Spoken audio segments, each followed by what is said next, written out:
রাজনীতিতে মৃত্যু কোনো নীরব ঘটনা না। সেই জন্যে রাজনৈতিক নেতার শেষকৃত্য বা মৃত্যু কখনোই কেবল ধর্মীয়, পারিবারিক বা ব্যক্তিগত ঘটনা না। এটা একটা জাতীয় ঘটনা, এটা একটা রাজনৈতিক ঘটনা। এই মৃত্যুর মধ্যে দিয়ে বাইর হয়ে আসে এক একটা মৃত্যুর স্পেসিফিক রাজনৈতিক তাৎপর্য। এই রাজনৈতিক তাৎপর্যটা হইল রাষ্ট্র, ক্ষমতা এবং জনগণের একটা যৌথ ভাষ্য। মাও সেতুং বলছিলেন, সব মানুষকেই মরতে হবে, কিন্তু সব মৃত্যু একরকম না। কিছু মৃত্যু তাই পর্বতের মতো ভারী, আর কিছু মৃত্যু পালকের মতো হালকা। মৃত্যু হলে তার শেষকৃত্য হবে। এক এক ধরনের শেষকৃত্য এক এক ধরনের রাষ্ট্রনৈতিক, রাজনৈতিক, দার্শনিক বার্তা দেয়। কয়েকদিনের মধ্যে আমরা দুইটা বিশাল জানাজা দেখলাম, দুইটা বিশাল মৃত্যু দেখলাম, হাদির আর খালেদা জিয়ার। বাংলাদেশের মানুষ আর একটা মৃত্যু এবং জানাজা দেখছিল, জিয়াউর রহমানের জানাজা। এই তিন মৃত্যুই তাই পাহাড়ের মতো ভারী, সেই জানাজাও ছিল বিশাল। এই তিন জানাজা কি একই ধরনের, একই বার্তা দেয়? না, এইগুলো প্রকৃতিগতভাবে আলাদা। এই জানাজাগুলোর রাজনৈতিক মূল্যও আলাদা। আমি ভাবতেছিলাম যে এটা নিয়ে আমাদের একটা আলাপ হবে জাতীয় পর্যায়ে, দার্শনিক আলোচনা, ফিলোসফিক্যাল আলোচনা। সেটা হয় নাই, একেবারেই হয় নাই। এর ফলে যা হয়েছে, কোন জানাজায় কত লোক হয়েছে, এই ধরনের খুবই স্থূল আলোচনায় পর্যবসিত হয়েছে এই তিন বিশাল মৃত্যুর ঘটনা। আমার ফেসবুকে বিএনপির অনেকে এসে আশ্চর্যজনকভাবে উল্লাস করতেছে, বলতেছে এই যে দেখিস কত মানুষ আমাদের নেত্রীর জানাজায়। কেউ কেউ কইতেছে জানাজায় এত লোক দেখাই না, এখন সবাই তারেক রহমানের কাছে বেরিচ্ছে, বিএনপির বিজয় ঠেকায় কে। কি তামাশা! আসেন আমরা দেখি কিছু রাজনৈতিক মৃত্যু নিয়ে এই পৃথিবীতে। একটা রাজনৈতিক এবং দার্শনিক ব্যাখ্যা দিয়ে দেখি, মৃত্যুর ঘটনাগুলো ব্যাখ্যা করি, কোন মৃত্যু আসলে কি বার্তা দেয়। খালেদা জিয়ার মৃত্যুর পরে এই বিশাল জানাজা কি আদৌ বিএনপির বিজয়কে নিশ্চিত করবে? আসেন সেই গভীর আলোচনায় ঢুকি। এই তিন বিশাল মৃত্যুর রাজনৈতিক তাৎপর্য কি? রাজনীতিতে মৃত্যু তো নীরব না, আগেই শুনলাম। সে কখনো একটা প্রশ্ন তোলে, কখনো সে বিস্ময়ের উদ্রেক করে, কখনো ইতিহাস শুরু হয় সেই মৃত্যু থেকে, আর কখনো ইতিহাস এসে শেষ হয় ওই মৃত্যুতে। জিয়ার মৃত্যু কি ছিল? জিয়ার মৃত্যু ছিল এমন একটা বার্তা, যে বার্তা বলছিল আমাদের কাজ এখনো শেষ হয়নি, উনার স্বপ্ন এখনো বাস্তবায়ন হয়নি। জিয়াউর রহমানের মৃত্যু ছিল অসমাপ্ত একটা রাষ্ট্র প্রকল্প। তাই শোক মিছিল হলো, সেই মিছিল ভোটের বাক্সে গেল। সাত্তার সাহেবের মতো অথর্ব দুর্বল ব্যক্তি বিপুল ভোটে নির্বাচিত হলেন এবং এরশাদের এক ধমকেই রাষ্ট্র ক্ষমতা ত্যাগ করলেন। জিয়ার জানাজায় যারা গেছিল তারা জিয়ার অসমাপ্ত কর্তব্য সম্পাদনের আকাঙ্ক্ষা নিয়ে ম্যান্ডেট দিতে গেছিল। তখনকার রাজনৈতিক নেতৃত্ব জিয়ার ঐতিহ্যকে ঊর্ধ্বে তুলে ধরছিল। একই ধরনের মৃত্যু বেনজির ভুট্টোর। তার দল ভোটে জিতে ক্ষমতায় আসে, উনি যখন মারা গেছেন তখন তিনি ক্ষমতায় নাই। কিন্তু বেনজির ভুট্টোর মৃত্যুর পরে পাকিস্তানের জনগণ বেনজির ভুট্টোর দলকেই ভোট দিল, কারণ মানুষ চাইছিল বেনজির ভুট্টো যেই কাজ করতে এসে শহীদ হইল, সেই কাজটা তার দল ডেলিভার করুক, বাস্তবায়ন করুক, পূরণ করুক। ইন্দিরা গান্ধীর মৃত্যু তাই। তার মৃত্যুর ধাক্কায় রাজীব গান্ধীর নেতৃত্বে কংগ্রেস একটা ভূমিধ্বস বিজয় অর্জন করে। এবার আসেন ওসমান হাদির মৃত্যু কি বার্তা দেয়। ওসমান হাদির মৃত্যু এক শূন্যতা এবং এক অসহায়ত্ব দেয়। হাদির মৃত্যু সবাইকে বলে আমরা আমাদের কণ্ঠস্বর হারালাম। ওসমান হাদির মৃত্যু ক্ষমতার শোক না, ছিল প্রতিনিধিত্বের শূন্যতা। প্রশ্ন উঠছিল এখন কে কথা বলবে আমাদের হয়ে? হাদির মতো এইভাবে সত্য উচ্চারণ জনগণের জন্য কে করবে? কে সাধারণ মানুষের হয়ে, সাধারণ মানুষের মধ্যে থেকে উঠে গিয়া ক্ষমতাকে চ্যালেঞ্জ করবে? হাদির জানাজায় এসছিল মূলত তরুণেরা। তরুণেরা আসছিল হাদির আদর্শ থেকে আদর্শ গ্রহণ করতে। ওইটা একটা ইতিহাসের শুরু। জিয়ার মৃত্যু ছিল ইতিহাসের মাঝখানে, হাদির মৃত্যু হলো ইতিহাসের শুরু। হাদির যেরকম মৃত্যু ছিল, একই ধরনের মৃত্যু ছিল মার্টিন লুথার কিং এর। এই দুইজনের মৃত্যুতেই তৈরি হয়েছিল একটা প্রতিনিধিত্বের ভ্যাকুয়াম, শূন্যতা। দুইজনেই ক্ষমতার শীর্ষেও ছিলেন না, রাষ্ট্রের আনুষ্ঠানিক কেন্দ্রেও ছিলেন না, কিন্তু সাধারণ মানুষের ভাষার প্রতিনিধি ছিলেন। তাদের মৃত্যুতে ক্ষমতার ভারসাম্য বদলায়নি, কিন্তু জনগণের মধ্যে তার কণ্ঠস্বর হারানোর শোক তৈরি হয়েছে।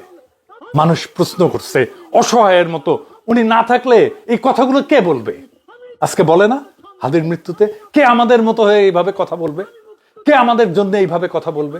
হাদির মৃত্যুতে এসে বলে না সবাই, কে এইভাবে এত সাধারণভাবে আমাদের কথাগুলো আবার বলবে? এইবার আসেন খালেদা জিয়ার মৃত্যু নিয়ে। খালেদা জিয়ার মৃত্যু একটা কমপ্লিটলি ডিফারেন্ট বার্তা দেয়। উনি রাজনীতিতে সক্রিয় ছিলেন না দীর্ঘদিন। ওনার মৃত্যুটা আসলে কি কি বার্তা দেয়? ওনার মৃত্যুটা আসলে কিসের প্রতীক? এই যে বিশাল জানাজা, এটা আসলে আমাদেরকে কি বলে, জাতিকে কি বলে? ওনার মৃত্যু একটা রাজনৈতিক অধ্যায়ের শেষ। খালেদা জিয়ার জানাজায় মানুষ ছিল অনেক, কিন্তু ওখানে রাজনীতি ছিল না, কারণ এটা ছিল ইতিহাসের সমাপ্তি, এটা কোনো সূচনা ছিল না। এখানে একটা প্রজন্ম তাদের কালেকটিভ স্মৃতির সাথে বিচ্ছেদের বেদনা সবার সাথে ভাগ করে নিতে আসছিল। এইটাকে বলে হিস্টোরিক্যাল ক্লোজার। একটা অধ্যায় শেষ হয়ে গেল আমাদের প্রজন্মের জন্য, আমাদের দেশের জন্য। এটা শুধু খালেদা জিয়ার জীবনের, রাজনৈতিক জীবনের সফল পরিসমাপ্তিই না, যেই জনগোষ্ঠী খালেদা জিয়া আর জিয়ার রাজনীতি করে আসছে তাদের সাথেও একটা হিস্টোরিক ক্লোজার। বিএনপির এই মৃত্যুকে তুলনা করা যায় ইতিহাসে আরো দুই মৃত্যুর সাথে, মাদার তেরেসার মৃত্যু, নেলসন ম্যান্ডেলার মৃত্যু, আর তার সাথে একই রাস্তায় দাঁড়ায় খালেদা জিয়ার মৃত্যু, একটা রাজনৈতিক সিলসিলার পরিসমাপ্তি। তিনজনের মৃত্যুই ছিল হিস্টোরিক্যাল ক্লোজার, ইতিহাসের সমাপ্তি, সূচনার না। মাদার তেরেসার মৃত্যুতেও ক্ষমতার কোনো পরিবর্তন হয়নি, কেউ ভোটও চায়নি উনি, কারণ সবাই ওখানে গেছেন ওনাকে বিদায় জানাতে, কারণ ওনার জীবদ্দশাতে যা করার দরকার ছিল উনি করে গেছেন। এই শোক প্রকাশ ছিল কৃতজ্ঞতার। নেলসন ম্যান্ডেলার মৃত্যুতেও সারা দুনিয়া কাঁদছে, কিন্তু ওনার মৃত্যুতে কোনো বিপ্লব হয়নি, কোনো বিপ্লবের ডাকও নাই। ওনার মৃত্যুতে ওনার সংগ্রামী জীবনের প্রতি সবাই শ্রদ্ধা জানাইছে। খালেদা জিয়ার মৃত্যু, সেটাও একই রকম একটা অধ্যায়ের শেষ। বিশাল জনসমাগম ছিল, কিন্তু এই যে শোক, এইটা কোনো সলিড রাজনীতিতে কনভার্ট হয়নি, কারণ এই মৃত্যুর সাথে ক্ষমতার প্রশ্নটা জড়িত না। এই তিনটা মৃত্যুই, Mother Teresa, Nelson Mandela, Khaleda Zia, কোনোটাই অসমাপ্ত প্রকল্প না। তাই জানাজা হয়েছে জনসমুদ্র, কিন্তু কোনো স্লোগান ওঠেনি, শপথ হয়নি, যেটা হয়েছে হাদির জানাজায়।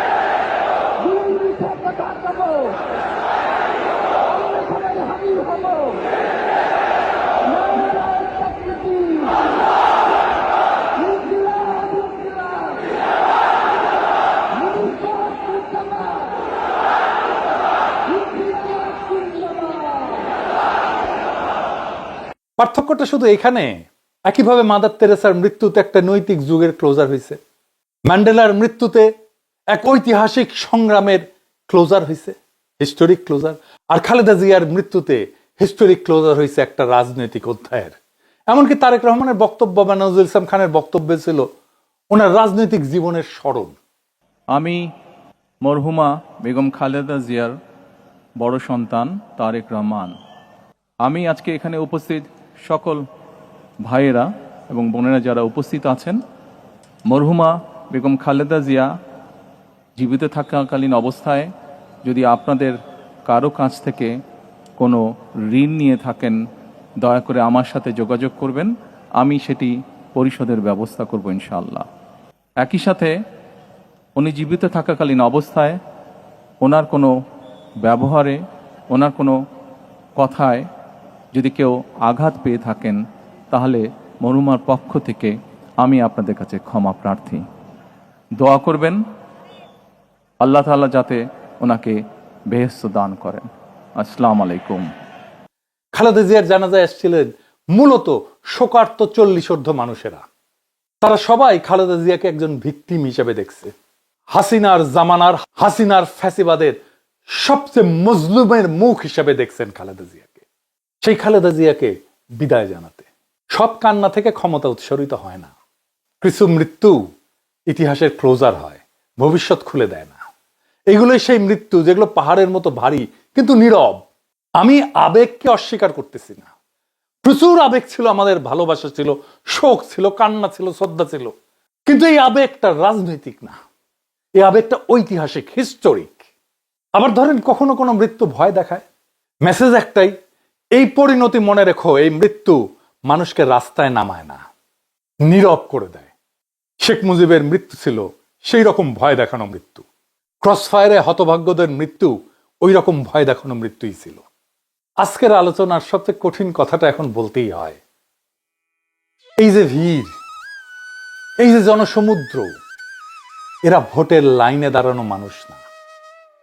এই ভিড় কোনো শপথ নিতে আসেন, এই ভিড় ভবিষ্যৎ চাইতে আসেন, এই ভিড় আসছে বিদায় দিতে, শ্রদ্ধা জানাতে। এই জানাজা বিএনপির শক্তির প্রমাণ না, এই জানাজা বিএনপির হিস্টোরিক্যাল ক্লোজার। এই মানুষগুলো খালেদা জিয়ার সাথে শুধু একজন নেত্রীকে না, নিজেদের রাজনীতিকেও নীরবে কবর দিয়ে গেল। এই জানাজা কোনো অসমাপ্ত রাজনৈতিক প্রকল্পের জানাজা না, এটা ছিল এক সমাপ্ত রাজনৈতিক প্রকল্পের বিদায়, শেষ বিদায়, হিস্টোরিক্যাল ক্লোজার। একটা প্রজন্মের রাজনৈতিক স্মৃতির শেষ দেখা। এই ভিড় আসলে শক্তি না, এই ভিড় আসলে বেদনা, এই কান্না আসলে সেই রাজনীতির বিদায় যেই রাজনীতির মূর্ত প্রতীক ছিলেন বেগম খালেদা জিয়া। এই মানুষগুলা খালেদা জিয়ার সাথে শুধু একজন নেত্রীকে না, নিজেদের রাজনৈতিক জীবনকেও নীরবে কবরে দিয়ে আসছেন। কোনো স্লোগান ওঠেনি, কোনো শপথ হয়নি, কোনো ভবিষ্যৎ আঁকা হয়নি। আর যেখানে ভবিষ্যৎ আঁকা হয় না সেখানে রাজনীতি জন্মায় না। এই যে জনসমুদ্র আসছে, তারা শুধু খালেদা জিয়াকেই না, তারা বিএনপিকেও বিদায় জানাচ্ছে আনন্দের সাথে না, বরং বেদনার সাথে। কারণ যেই বিএনপি বাংলাদেশের আধিপত্যবাদের বিরুদ্ধে একটা শক্তিশালী রাজনৈতিক শক্তি হয়ে উঠছিল, সেই রাজনীতিকেই আজকের বিএনপি ত্যাগ করছে। সেই জন্য যেই প্রজন্ম বিএনপি করে আসছে তারা আজকে বিএনপি করতে পারতেছে না। যে প্রজন্ম বিএনপি করে আসছে, ভোট দিয়ে আসছে, তারা আজকের বিএনপির রাজনীতি আর করতে পারবে না, করা সম্ভব না। আজকের তরুণেরা তো বিএনপি করে না, তারা নতুন রাজনৈতিক শক্তির পিছনে দাঁড়াইতেছে, নতুন রাজনৈতিক দল তৈরি করতেছে। আর যারা পুরনো বিএনপি, তারাও আজকে বিএনপির সাথে চিরবিচ্ছেদ ঘটালো। তাদের সকলের জন্যই খালেদা জিয়া ছিলেন সেই বন্ধন যা তাদেরকে খুব দুর্বল করে হইলেও বেঁধে রাখছিল বিএনপির সাথে এতদিন। সেই বন্ধন ওই জানাজার দিনে একেবারে ছিন্ন হয়ে গেল। বিএনপির সাথে ওই প্রজন্মের সম্পর্ক শেষ। এটাই ছিল সেই দিনের পুরনো বিএনপি প্রজন্মের সুতীব্র বেদনার উৎস, ওই জনতার দ্বিগুণ বেদনার উৎস। এই ভিড়, এই জনস্রোত, এই প্লাবন, এই জনসমুদ্র বিএনপির পুনর্জন্মের সংকেত না। এই ভিড়, এই জনসমুদ্র বিএনপির শেষ স্মরণ। যারা আজ এই ভিড় দেখে উল্লাস করছে, তারা বুঝতে পারতেছে না ইতিহাস কখনো কান্না দিয়ে ক্ষমতা দেয় না। ইতিহাস ক্ষমতা দেয় তখনই যখন শোক প্রশ্নবোধক হয়, পূর্ণচ্ছেদ হয় না। আর খালেদা জিয়ার জানাজা ছিল একটা স্পষ্ট নীরব পূর্ণচ্ছেদ। এই জানাজা বিএনপিকে আগায় দেয়নি, এই জানাজা বিএনপিকে বিদায় জানাইছে, বেদনা ভরে, মর্যাদার সাথে, কিন্তু রাজনৈতিকভাবে চূড়ান্তভাবে। খালেদা জিয়ার স্মৃতি অমর হোক। ইনকিলাব জিন্দাবাদ।